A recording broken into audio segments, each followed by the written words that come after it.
Very few people will get to see all the colors of your nature. Some will only see the bright colors. Some will only see the dark colors. Some will see different shades of the same color. And others will see your prime colors only. Everyone has the same colors of nature in their being, but everyone will use a different sequence of them. Everyone was given the same colors of nature, but everyone likes different colors. Some colors will be used more, and others will be left untouched. Even with the mass variety of colors available, we use the same ones over and over. But God knows them all. He sees them all.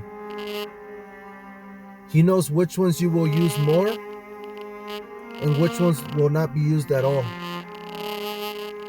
It's usually at the very end that you realize you could have used other colors.